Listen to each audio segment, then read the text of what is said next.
Belakangan ini juga makin banyak yang lewat di beranda TikTok gua tentang penemuan-penemuan, ilmuwan-ilmuwan yang hilang gitu ya.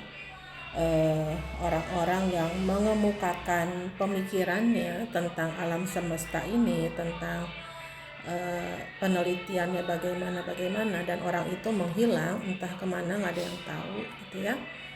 Lalu barusan juga lewat di beranda gua ada film.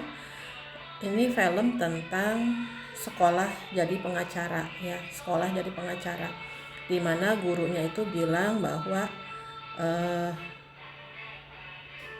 justice and honest gitu ya, keadilan dan kejujuran. Maaf ya, bukannya gua mau gimana. Orang itu kalau bicara mudah ya. Ayo kita bela keadilan, ayo kita bela kejujuran, ayo kita dukung keterbukaan gitu ya, ketransparanan dan segala macamnya. Hello, bicara itu mudah ya, bicara itu mudah. Tapi untuk dilaksanakan prakteknya itu susah. Kenapa susah? Kita yang berbicara ini adalah orang-orang yang tidak terlibat ya. Kita bukan orang-orang yang punya kekuasaan. Kita bisa berbicara seperti itu ya. Kita orang-orang yang merasa dirugikan. Kita bisa berbicara seperti itu.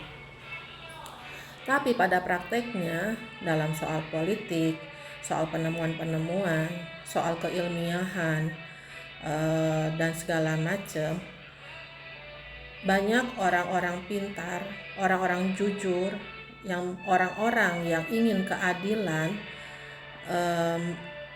mereka itu menghilang saat mereka membuka mulut mereka ya, dihilangkan lebih tepatnya ya, dihilangkan. Yang parahnya lagi, kalau cuman kitanya aja yang hilang, yang dihilangkan, masih nggak apa-apa ya, it's okay gitu loh.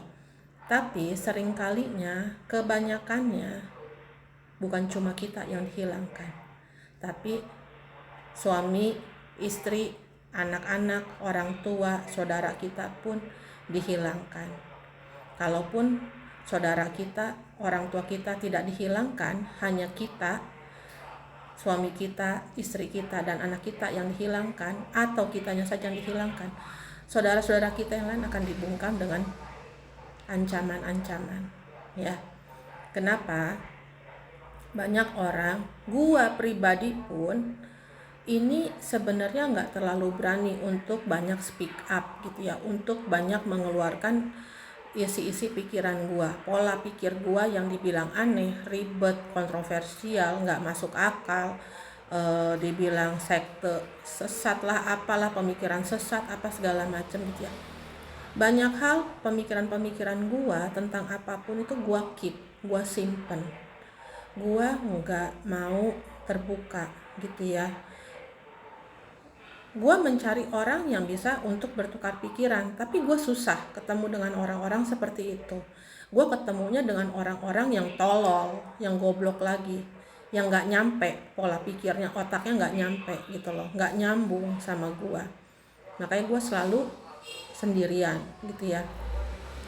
Di sini kayak tadi gua bahas di postingan gua yang tadi adalah gua bahas soal pola pikir gua tentang Injil gitu ya. Ini pasti gua bakalan banyak dihujat, banyak diomongin yang enggak. Mungkin akan banyak haters yang wah dia tuh pengkhianat, dia tuh domba yang hilang, makanya bisa ngomong kayak begitu, begini. Tapi banyak hal, pola-pola pikir gua, di mana gua mengetahui beberapa hal bukan melalui jalur-jalur yang pendidikan, tapi melalui jalur-jalur yang halus, jalur-jalur yang nggak masuk akal gitu ya. Itu gua banyak dikasih tahu gitu loh, masa lalu, masa depan gitu kan. Tapi gua nggak bisa mengungkapkan semuanya karena apa? Berbahaya bagi diri gua. Gua mengungkapkan semuanya, gua kasih tahu kalian apa yang ada di otak gua, pemikiran gua nggak lama akan hilang dari dunia ini, dari muka bumi ini. Mending kalau gua doang yang hilang. Kalau anak-anak gua juga ikut dihilangkan, bagaimana? Kan gua berdosa sama anak-anak gua. Tanpa sengaja gua kan menyakiti anak-anak gua juga, ya. Gua mencelakai anak-anak gua, gitu loh. Makanya kenapa banyak hal cuman gue cerita ke anak gue, pola pikir gue bilang ke anak gue atau ke teman dekat gue dulu, tapi sekarang gue udah gak punya teman dekat, ya.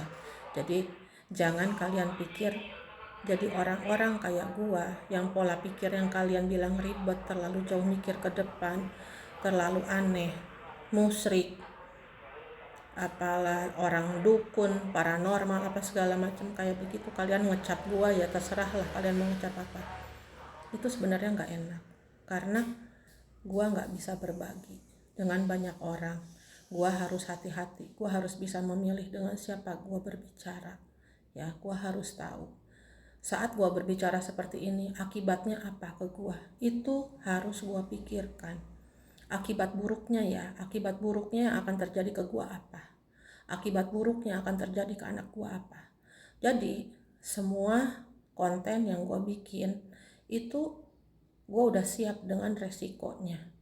Mau konten gua yang joget-joget, mau konten gua yang protes, konten gua yang mengungkapkan kesedihan gua, kegalauan gua, kebencian gua kepada siapa aja, semuanya itu gua udah pikirkan dampak negatifnya ke gua, ya, efeknya apa gitu loh, segala macamnya. Jadi gua nggak cuman asal bikin konten.